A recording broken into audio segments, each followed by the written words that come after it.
সান্তাহারে নীলসাগর এক্সপ্রেসের ৯টি বগি লাইনচ্যুত, ব্যাপক হতাহতের আশঙ্কা। প্রধানমন্ত্রীর অনুপস্থিতিতে তার অধীনস্থ দায়িত্ব বন্টন। ক্ষমা চেয়ে নাসিরুদ্দিন পাটোয়ারির পোস্ট।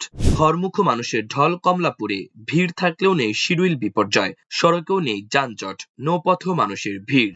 পৃথক সড়ক দুর্ঘটনায় ৪ জনের মৃত্যু, আহত ১৭ জন। সৌদিতে মিসাইল হামলায় আহত বাংলাদেশি যুবকের মৃত্যু। ইসরায়েলে ইরানের ক্লাস্টার ওয়ারহেড হামলা। তেল আবিবে ট্রেন স্টেশন লন্ডভন্ড। লাগাতার হামলায় ভেঙে পড়েছে ইসরায়েলের অত্যাধুনিক প্রতিরক্ষা ব্যবস্থা, দাবি আইআরজিসির। বগুড়ার সান্তাহারে নীলসাগর এক্সপ্রেস ট্রেনের ৯টি বগি লাইনচ্যুত হয়েছে। এতে ট্রেনের যাত্রী ও স্থানীয়দের মধ্যে তীব্র আতঙ্ক ছড়িয়ে পড়েছে। দুর্ঘটনার ফলে বেশ কিছু হতাহতের আশঙ্কা করা হচ্ছে। ট্রেনটি লাইনচ্যুত হওয়ার পর ঢাকার সঙ্গে উত্তরবঙ্গের রেল যোগাযোগ বন্ধ রয়েছে। তবে এই প্রতিবেদন লেখা পর্যন্ত হতাহতের বিস্তারিত তথ্য পাওয়া যায়নি। প্রধানমন্ত্রীর অনুপস্থিতিতে বিভিন্ন মন্ত্রণালয়ের দায়িত্ব বন্টন করে প্রজ্ঞাপন জারি করেছে সরকার। মঙ্গলবার প্রকাশিত গেজেটে এ সংক্রান্ত সিদ্ধান্ত জানানো হয়। গেজেট অনুযায়ী প্রধানমন্ত্রী তারেক রহমানের অধীন প্রধানমন্ত্রীর কার্যালয়ের দায়িত্ব পালনের ক্ষেত্রে তার অনুপস্থিতিতে বিকল্প হিসেবে দায়িত্ব পালন করবেন স্থানীয় সরকার, পল্লী উন্নয়ন ও সমবায় মন্ত্রণালয়ের দায়িত্বপ্রাপ্ত মন্ত্রী মির্জা ফখরুল ইসলাম আলমগীর। এছাড়া প্রতিরক্ষা মন্ত্রণালয়, মন্ত্রিপরিষদ বিভাগ এবং সশস্ত্র বাহিনী বিভাগের দায়িত্ব প্রধানমন্ত্রীর অধীন থাকলেও তার অনুপস্থিতিতে এসব দায়িত্ব পালন করবেন স্বরাষ্ট্রমন্ত্রী সালাউদ্দিন আহমেদ। প্রজ্ঞাপনে বলা হয়, পুনরাদেশ না দেওয়া পর্যন্ত জাতীয় সংসদের সংশ্লিষ্ট মন্ত্রণালয় ও বিভাগের সংসদ বিষয়ক কার্যাবলী নিরবিচ্ছিন্নভাবে সম্পাদনের লক্ষ্যে এই দায়িত্ব বন্টন কার্যকর থাকবে। জাতীয় নাগরিক পার্টি এনসিপির মুখ্য সমন্বয়ক নাসিরুদ্দিন পাটোয়ারি বলেছেন, আমার কোনো কথা বা কাজে অনিচ্ছাকৃতভাবে কেউ কষ্ট পেয়ে থাকলে আন্তরিকভাবে ক্ষমা প্রার্থনা করছি। আপনাদের দোয়া, ভালোবাসা ও পরামর্শ আমার পথ চলার শক্তি।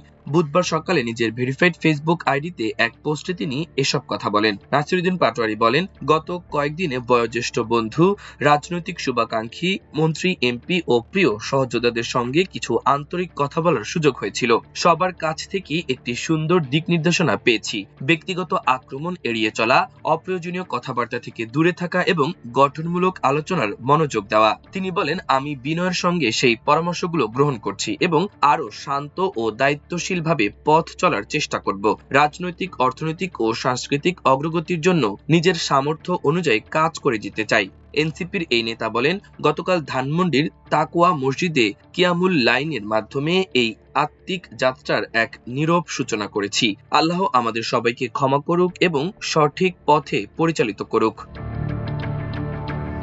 ঈদ উল ফিতর উপলক্ষে নারীর টানে বাড়ি ফিরতে শুরু করেছে মানুষ। ঈদযাত্রার শেষ সময় রাজধানী কমলাপুর রেলওয়ে স্টেশনে আজ সকাল থেকেই ঘরমুখ যাত্রীদের ভিড় লক্ষ্য করা গেছে। তবে যাত্রীদের এই ভিড় সামলাতে কিছুটা বেগ পেতে হলেও এখন পর্যন্ত কোনো শিডিউল বিপর্যয় ঘটেনি। নির্ধারিত সময়ে ট্রেনগুলো গন্তব্যের উদ্দেশ্যে ছেড়ে যাচ্ছে বলে জানিয়েছে রেলওয়ে কর্তৃপক্ষ। সড়কে এবার ঈদযাত্রা অনেকটা স্বস্তির। ঢাকা-টাঙ্গাইল মহাসড়কে যানবাহনের চাপ বাড়লেও নেই চিরচেনা যানজট। স্বাভাবিক গতিতেই চলছে যানবাহন। ঢাকা-টাঙ্গাইল যমুনা সেতু মহাসড়কের Elenga bus station, Rabna bypass, Ashekpur bypass সহ বিভিন্ন পয়েন্টে দেখা গেছে যাত্রীরা যাত্রীবাহী বাস ছাড়াও ট্রাক, পিকআপ করে যাচ্ছে। এছাড়া মহাসড়কে বাসের চেয়ে প্রাইভেট কার ও মোটরসাইকেলই বেশি দেখা গেছে। যাত্রীরা পরিবহন করছে ভাড়ায় চালিত মোটরসাইকেল, মাইক্রোবাস ও প্রাইভেট কারে। এছাড়া ঈদযাত্রার দ্বিতীয় দিনও ঢাকা-চট্টগ্রাম মহাসড়ক দিয়ে ভোগান্তিহীন পারাপার হচ্ছেন ঘরমুখ মানুষ। দেশের লাইফলাইন খ্যাত এই মহাসড়ক অন্যান্য বছর ভোগান্তির আরেক নাম হলেও এবার ঈদের চিত্রটা সম্পূর্ণ ভিন্ন। সকাল থেকে মহাসড়কের কুমিল্লা রিজিয়নের 22টি থানা এলাকার যাত্রী এবং পরিবহন শ্রমিকদের সঙ্গে কথা বলে এসব তথ্য জানা গেছে। অন্যদিকে নৌপথেও অনেকটা স্বস্তিতে বাড়ি ফিরছে মানুষ। বগুড়ায় ঈদের ছুটিতে বাড়ি ফেরার পথে যাত্রীবাহী একটি মাইক্রোবাসে গ্যাস সিলিন্ডার বিস্ফোরণে চালক সহ 2 নারী নিহত হয়েছেন।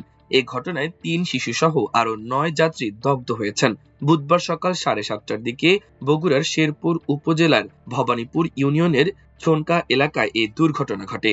পুলিশ ও স্থানীয় সূত্রে জানা যায়, ঈদের ছুটিতে বাড়ি ফেরা যাত্রী বোঝাই মাইক্রোবাসটি উত্তরবঙ্গের দিকে যাচ্ছিল। পথিমধ্যে ছোনকা এলাকায় পৌঁছালে হঠাৎ গাড়ির গ্যাস সিলিন্ডারটি বিকট শব্দে বিস্ফোরিত হয়। মুহূর্তেই পুরো গাড়িতে আগুন ধরে যায়। মহাসড়কের পাশে থাকা প্রত্যক্ষদর্শীরা জানান, আগুনের তীব্রতা এত বেশি ছিল যে যাত্রীদের বের হওয়ার সুযোগ খুবই কম ছিল। চালক গাড়ির ভেতরে দগ্ধ হয়ে মারা যান। খবর পেয়ে শেরপুর ফায়ার সার্ভিস দ্রুত ঘটনাস্থলে পৌঁছে আগুন নিয়ন্ত্রণে আনেন। অন্যদিকে চট্টগ্রামের পটিয়ায় খড়ের আগুনের ধোঁয়ায় সড়ক অন্ধকার হয়ে পড়ার ভয়াবহ সড়ক দুর্ঘটনায় এক ব্যক্তি নিহত এবং আরো ৮ জন আহত হয়েছেন। বুধবার সকাল 9:30টার দিকে চট্টগ্রাম কক্সবাজার আরকান সড়কের পটিয়া উপজেলার জলুরদিঘি পাড় এলাকায় এই দুর্ঘটনা ঘটে। নিহত ব্যক্তি বাসি মোহন দাস, তিনি লোহাগাড়া উপজেলার বাসিন্দা। ঘটনার পর পটিয়া ফায়ার সার্ভিসের একটি দল ঘটনাস্থলে পৌঁছে নিহত ও আহতদের উদ্ধার করে। পুলিশ জানায়, রাস্তার পাশে খড়ে আগুন দেওয়ার সৃষ্ট ধোঁয়ায় পুরো এলাকা অন্ধকার হয়ে পড়ে। এতে দুটি ঈগল পরিবহনের বাসের মুখোমুখি সংঘর্ষ হয়। একই সময় মার্শা পরিবহনের একটি বাস নিয়ন্ত্রণ হারিয়ে সড়কের পাশে থাকা পিলারের সঙ্গে ধাক্কা খেয়ে দুমড়ে মুচড়ে যায়। সৌদি আরবে মিসাইল হামলায় আহত ময়মনসিংহের আব্দুল্লাহ আল মামুন নামে এক প্রবাসী চিকিৎসাধীন অবস্থায় মারা গেছেন। নিহত মামুন গফরগাঁও উপজেলার রসুলপুর ইউনিয়নের ভরভরা গ্রামের শহীদ সওদাগরের ছেলে। বুধবার সকালে মামুনের মৃত্যুর বিষয়টি নিশ্চিত করেন তার বাবা। পরিবার সূত্রে জানা যায়, গত ৮ মার্চ ইফতারের আগ মুহূর্তে সৌদি আরবের আল খারিজ শহরে আল তোয়াইক বলদিয়া কোম্পানির একটি শ্রমিক ক্যাম্পে মিসাইল বিস্ফোরণ ঘটে। এতে মামুন মিয়া গুরুতর আহত হন। পরে তাকে আল খারিজ শহরের ডাক্তার সুলাইমান আল হাবিব হাসপাতালে ভর্তি করা হয়।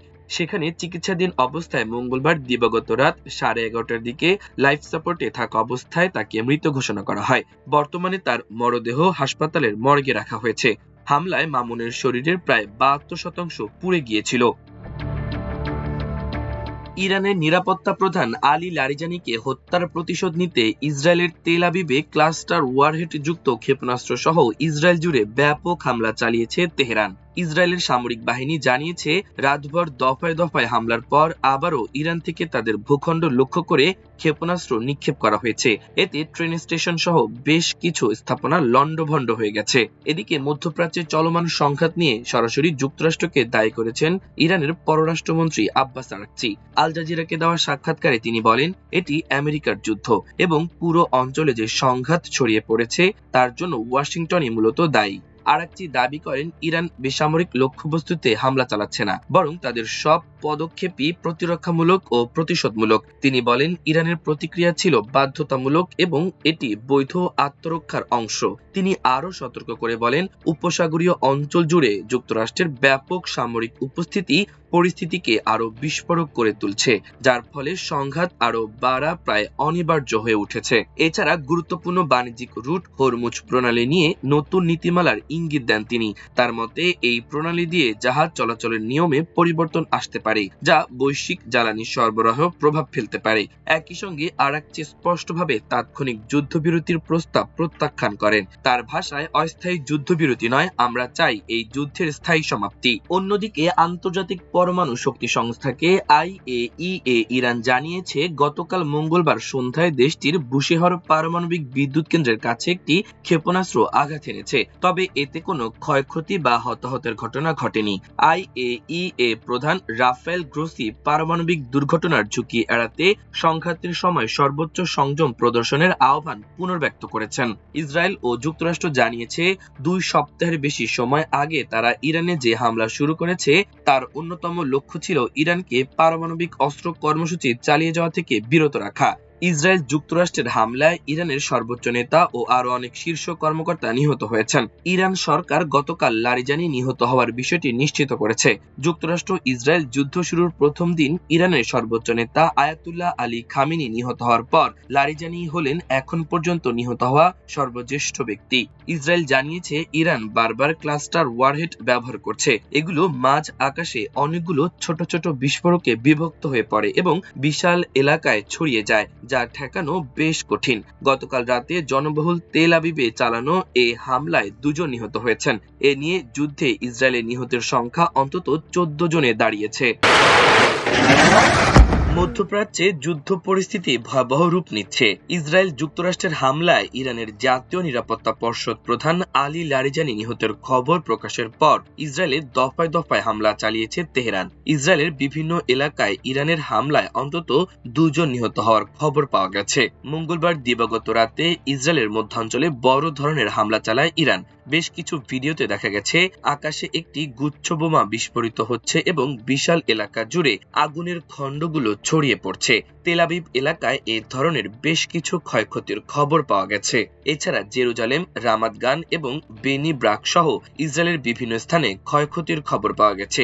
প্রাথমিক খবর অনুযায়ী এই হামলায় অন্তত 2 জন নিহত হয়েছেন। এরা 70 বছর বয়সের কাছাকাছি এক নারী ও পুরুষ। ধারণা করা হচ্ছে হামলার সময় তারা নিরাপদ আশ্রয় ছিলেন না। এছাড়া শ্যারন এলাকায় আরো অন্তত 5 জন আহত হয়েছেন বলে জানা গেছে। ইরানের ছোড়া একের পর এক ক্ষেপণাস্ত্রের আঘাতে ইসরায়েলের মধ্যাঞ্চলীয় গুশদান এলাকায় শক্তিশালী বিস্ফোরণের শব্দ শোনা গেছে। ইসরায়েলি সেনাবাহিনী দেশ জুড়ে ক্ষেপণাস্ত্র হামলার সতর্কতা জারির পর এই বিস্ফোরণের খবর জানায় সংবাদ মাধ্যম চ্যানেল 12। প্রতিবেদনে বলা হয়েছে ইরানের ছোড়া অন্তত একটি ক্ষেপণাস্ত্র প্রতিহত করা হয়েছে, তবে লক্ষ্যবস্তুতে আঘাত হানার আগে একটি ক্ষেপণাস্ত্রের খণ্ড বিখণ্ড অংশ বিস্ফোরিত হয়ে নিচে পড়েছে। প্রতিবেদনে আরো বলা হয়েছে ইসরায়েলের হোলন শহরের বেশ কিছু যানবাহন ক্ষতিগ্রস্ত হয়েছে এবং কয়েকটিতে আগুন ধরে গেছে বলে খবর পাওয়া গেছে। ইসলামিক বিপ্লবী গার্ড কর্পস IRGC দাবি করেছে তারা ইসরায়েলের প্রাণকেন্দ্র তেল আবিবে বিধ্বংসী ক্ষেপণাস্ত্র হামলা চালিয়েছে। বাহিনীটির ভাষ্য অনুযায়ী এই অভিযানে 100টিরও বেশি সামরিক ও নিরাপত্তা স্থাপনায় আঘাত হানা হয়েছে, যা ছিল লারিজানি ও তার সঙ্গীদের হত্যার সরাসরি প্রতিশোধ। ইরানের ফার্স নিউজ এজেন্সিতে প্রচারিত বিবৃতিতে বলা হয়, ইসরায়েলের বহুস্তর বিশিষ্ট ও অত্যাধুনিক প্রতিরক্ষা ব্যবস্থা কার্যত ভেঙে পড়েছে, ফলে আমাদের ক্ষেপণাস্ত্রগুলো নির্ভুলভাবে লক্ষ্যবস্তুতে আঘাত এনেছে। এই হামলায় খুররামশার 4, কাদর, এমাদ ও খাইবার শেকান ইরানের সবচেয়ে শক্তিশালী দূরপাল্লার ক্ষেপণাস্ত্র ব্যবহার করা হয়েছে বলে জানানো হয়। এদিকে আলী লারিজানি নিহত হওয়ার ঘটনায় চূড়ান্ত ও অনুশোচনাযোগ্য প্রতিশোধ নেওয়ার অঙ্গীকার করেছে ইরানের সেনাপ্রধান আমির হাতামি। এক বিবৃতিতে আমির হাতামি বলেন, সুপ্রিম ন্যাশনাল সিকিউরিটি কাউন্সিলের সেক্রেটারিকে হত্যার ঘটনায় ইরানের প্রতিক্রিয়া হবে চূড়ান্ত ও অনুশোচনাযোগ্য।